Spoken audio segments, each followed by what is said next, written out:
His Excellency, Mr. Minister Marco must rethink about what he already did. Did the minister, Marco Mendicino, or any of his staff come out and address you? And nothing. They never opened the door. I think they're inside. They never show up. They never came out to talk to us, to hear our issue. They did it for their own cause, which we don't know yet. Because when they take something out, that stresses us out. Nobody says why. Maryam Monsef, the Minister of Women's Affairs, actually referred to members of the Taliban as brothers. I want to take this opportunity to speak to our brothers, the Taliban. People who are killing another human being, people who are killing another brothers, another sisters, their elders, they're not brothers.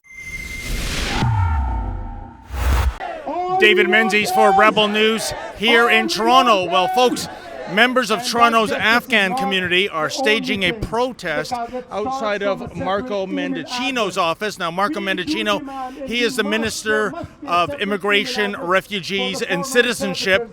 He is either hiding in his office or he's AWOL. I'm not entirely sure yet. But certainly our hearts go out to these Afghans. Some of them are actual family members of interpreters and their families stuck behind enemy lines, if you will, in Afghanistan. Some of the more profound signs, like this one here, says it all. We helped you, you help us. But what's happening in Afghanistan right now, it's beyond a fiasco. It's a humanitarian crisis, and even worse, it is a crisis that never should have been allowed to happen in the first place.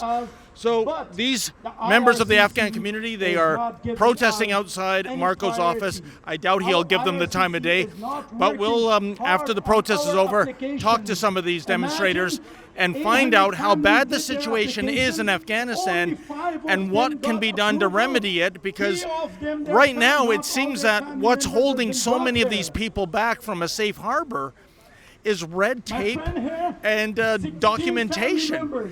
It is outrageous because this, folks, is literally a matter of life and death. Our family lives matter.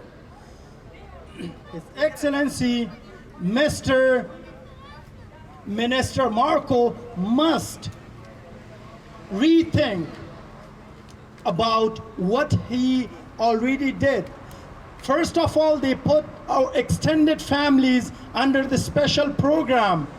And after a week, they updated that. We were expecting something, a good news, but what happened, they took that extended family out from their special program. We don't understand. Is it a political game with us? Or we don't want our families to be the victim of the upcoming elections and the political game. Listen, can you explain this to us, Mr. Minister, why you took that out? We do demand, we do see the windows are open, because it's all because you want to listen to us. You want to hear what we are demanding. All what we are demanding is justice. All we want is justice. All what we want is justice. All what we want is justice. What is your name, sir? Farhad. Farhad? Yes. Okay, then. And Farhad, quite a passionate demonstration here today. Did the minister, Marco Mendicino, or any of his staff come out and address you? And nothing.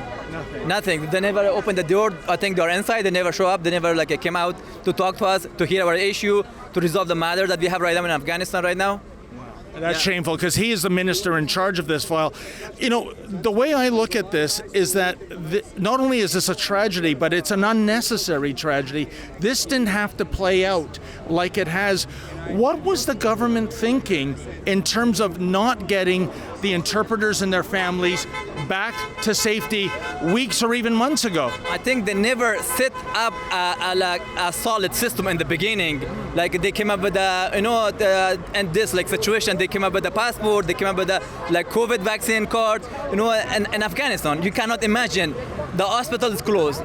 The passport department is closed. In the beginning, before the Afghanistan collapsed completely, like about like a week or so ago, and then right now they said, oh, we will remove the passport restriction, we will remove the vaccine restriction after everything collapsed. So this is literally a matter of life and death in Afghanistan, and our government, Ottawa, they're more concerned with the paperwork, they're more concerned with the red tape than actually saving human beings. They can save life in the beginning, but they can't process the paperwork, do the documentation.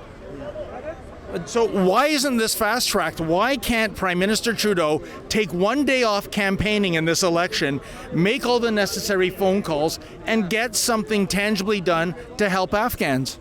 I have no idea. You have to ask Justin Trudeau regarding this matter, you know? Yeah. It's his decision and the immigration minister decision. There was the news, it was like a broadcast today in Afghanistan, that the Taliban, the terrorists in Afghanistan, they captured one of the translator's brother. They're going to hang him in the public. You can see how dangerous it is in Afghanistan. Unbelievable. And speaking of brother, the only reason was that his brother worked for the American forces in Afghanistan. And that's a death sentence for him. Death sentence. Unbelievable. What do you make today, sir? Maryam Monsef, the Minister of Women's Affairs, actually referred to members of the Taliban as brothers. I mean, I think it's shocking. I think these people are terrorists. I want to take this opportunity to speak to our brothers, the Taliban. We call on you to ensure the safe and secure passage of any individual in Afghanistan out of the country. Yeah. You know, what do you make of those comments by Maryam Monsef?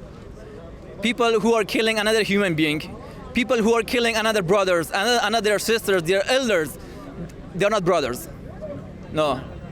Well, sir, I hope things turn out well. If you had the ear of the Prime Minister right now, what would you tell Justin Trudeau to fix this terrible situation? They have to fast track this process. They have to accelerate this process. They have to save our parents' life. Bring them to a different country. put them in a safety zone. Put them like another area before the process and bring them to Canada. They can fill them later on. Thank you so much, and good luck with your family members. No problem. Thank you. Thanks for your time. Okay, thank you. Well, folks, I'm with Ahmad Schwaib, and Ahmad just gave a passionate speech about the humanitarian crisis, there's no other word for it, that's going on in Afghanistan. And Ahmad, I mean, I think this is a double tragedy. First of all, the people that are still stuck in Afghanistan, and secondly, as far as I can tell, this fiasco should never have happened in the first place. This should have been dealt with weeks ago, months ago, to get all of our allies, all of these interpreters back to Canada. How did the government drop the ball so badly on this? Thank you so much for giving me this platform. Actually, we are totally confused because, first of all, after our rally in Ottawa, they did add extended families, but after 1 week, they did take that out from their updates because next update, there was nothing new, but they took that out. And this is... And why did they do that? They did it for their own cause, which we don't know yet, because when they take something out, that stresses us out. Nobody says why. And we do want an answer for this, why they took it out of it. Why not? If our lives matter and they brought our families here, why not our families? Our families are parts of our bodies.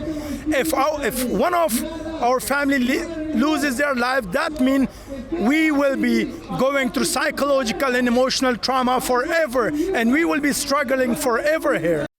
I want to take this opportunity to speak to our brothers, the Taliban. In her answer in the news, I was listening live to her. When she was asked why you call Taliban your brothers, she said, this is part of my culture. Maryam Monsef, come on. I am from the same country. Only 10 years I'm here. That's not part of my culture. I don't call them brother. How comes I call them brother?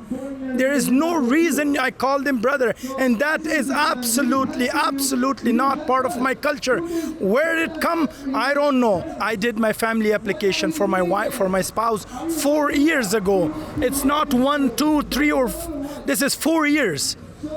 And the last thing they were asking me, police certificate from Afghanistan. Are you kidding me? Do you want me to take a police certificate from the Taliban? On Saturday, I was at a meet and greet for the Richmond Hill Liberal MP, Majid Johari. This is a man, believe it or not, who supports the Iranian regime. And he was bragging to me on camera about how the government was doing so well in terms of evacuating Afghan translators. Why don't we throw to that clip right now? Pleased with what's happened in Afghanistan, given that this plays into the hands of the Iranian regime? I don't know about that, but I'm not pleased what has happened in Afghanistan. Proud of our government for supporting bringing 20,000 Afghanis and all the people who have helped us over the last 20 years with the translation and support at the embassy. So there's Majid Johari actually saying this has been a success story for Canada, getting Afghan translators out of the country.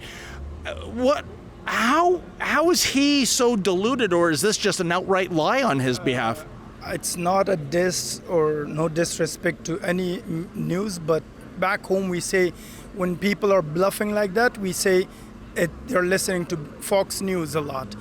I think Justin Trudeau, he can take a day off campaigning, make the phone calls, talk to the influencers, get something done, because again, it is a matter of life and death. That's so correct, and I'm fully on what you said. I'm on your side on that, because for Justin Trudeau, all it takes is maximum of 1 hour to make calls to those specific people and ask them. But for us, for our family, what it takes is their lives, because our work that we did in support of the Canadian forces, that now our families are in jeopardized because of our work, and we do not want that. We do not want to lose any member of our families. We want them safe and sound to Canada as we came here.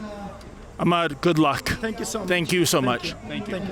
If anyone, especially Mr. Minister, if you feel us, please, very kindly I ask you, please bring a change in this special program, and we do give you options, please. It's not that if our family, one or two of our family members lose their life, we won't be who we are right now, and right now we are not who you see the others around walking on the street. They're living a peaceful life. Mentally, we are not at peace. Mentally, we are struggling. Every day, we're going to sleep, we're panicking.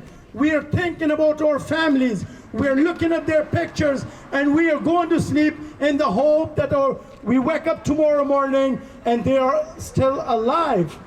Because we know this risk is serious. And nobody knows when Taliban will go knock our door and they find out that this is one of the interpreters' house. We don't know that. So all what we know is we want justice. Hey folks, the federal election campaign is off and running, and surprisingly, no doubt to Justin Trudeau, suddenly Afghanistan is an issue. The humanitarian crisis is not going away, and it's doubly tragic given that it didn't have to be this way. Do you trust the mainstream media to give you the straight goods on what's happening? I sure don't. So please, if you can, go to realreporters.ca. That's realreporters.ca. If you're able to, make a donation so that Rebel News can continue to bring you the other side of the story.